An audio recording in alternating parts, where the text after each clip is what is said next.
As part of opening up a new division in Eisha Torah, you end up making new friends or deepening your relationship with already existing friends. Together with Rabbi Shimi Kaufman, I've made a close relationship with him, much deeper than I've had before. But tonight we have a unique privilege, and that is a close friend of mine. And I can truly say a close friend of mine. A year ago I didn't know him, and we met through this programming. One of the actors that you saw just in brief on this video is here with us tonight. His name is Efi Bibi. He lives in Tel Aviv, and I want you guys to meet him. I truly consider him to be one of my closest friends now. He's come to my house a few times for Sukkot and other events, and he's part of the family. And it's an honor for me to introduce my close friend, Efi Bibi, to tell us a little bit about himself.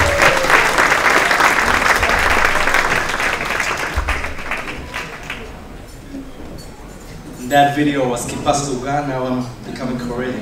So don't worry.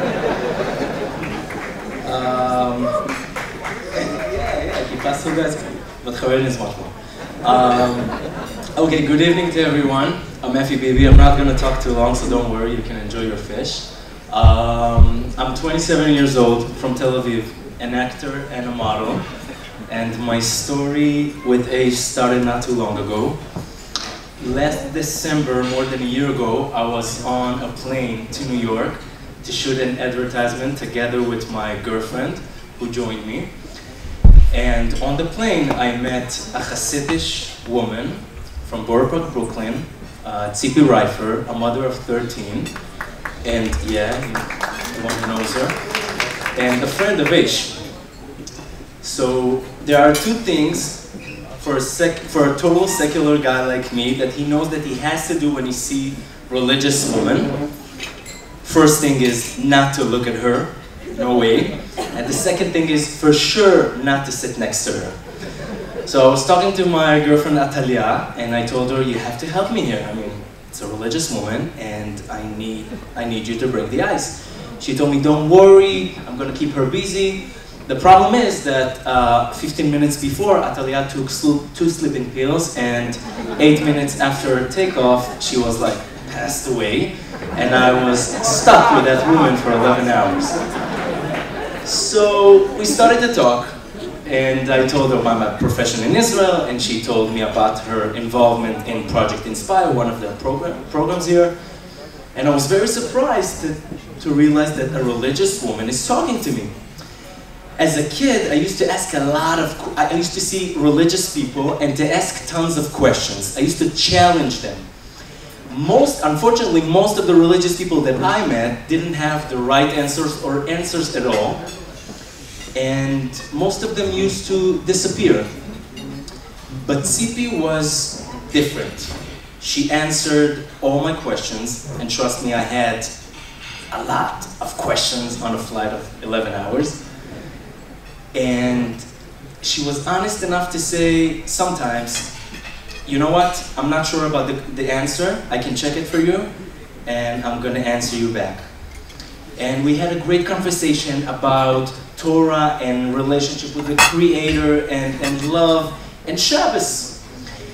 And she realized that I never experienced Shabbos before, and she invited me for a real Shabbos in Borough Park, Brooklyn. For a secular guy, the image that I had in my mind about Shabbos is basically sitting alone in a total darkness with your little two chalot, no TV, no computer, no Facebook, nothing at all, no communication with the outside world for 25 hours till Shabbos is over. So she invited me for Shabbos. I said, okay, for one experience, it can be cool, but I'm not gonna keep Shabbat for the rest of my life, you can be sure of that. And I decided to come for Shabbos. Then she showed me the pictures of her family, and I thought about it again, and I told myself, maybe I shouldn't go. I saw the shtreimels and the white socks and the black suit. I never saw it before. Hasidim Bobov, I love them, but it was scary back then. But I decided to come. I found myself in Borough Park, Brooklyn, Friday morning, preparations for Shabbos. I was amazed to see all the love and the effort that religious people are putting into the preparation. It was amazing. Shabbos was precious. It was more than words can tell. and I realized that I don't see the whole picture. And there is something so deep and fundamental that I'm missing. And I decided to come back to Israel and discover Torah and Judaism and my religion. For my friends, it wasn't so pleasant opinion. I mean, they were pretty much in shock. You have to realize that for secular people, when one of their friends is coming and tell them, you know what, I want to explore Torah and to learn a little bit more, they imagine themselves that you're going to be in Mea Shearim with Strymon and beard and 13 kids, and that's it, you're going to throw stones at people. But I decided that even though it's going to be hard, I'm going to do it anyway. And I came to Israel, I joined eitiel,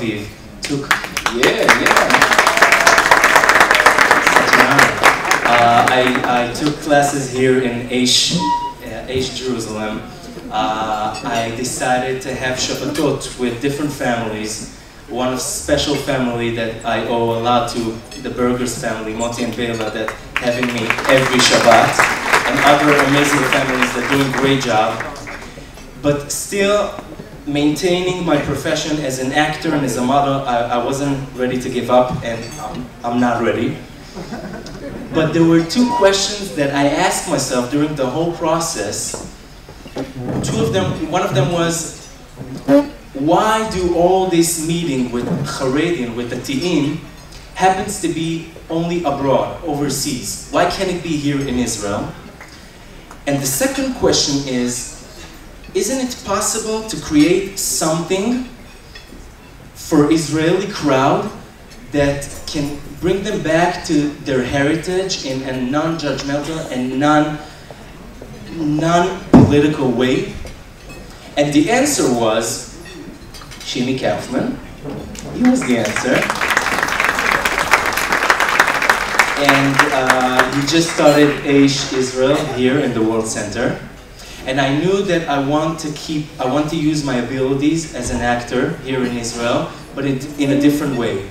And I knew that I have the power to change people's life and to affect them. And I knew that Aish Torah is going to be the perfect place to do it.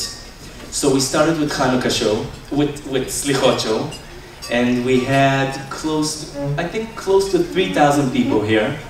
And we had an amazing show with a message about the holidays and music and great host eitiel and a comical scene together with my friend, an actor from Tel Aviv.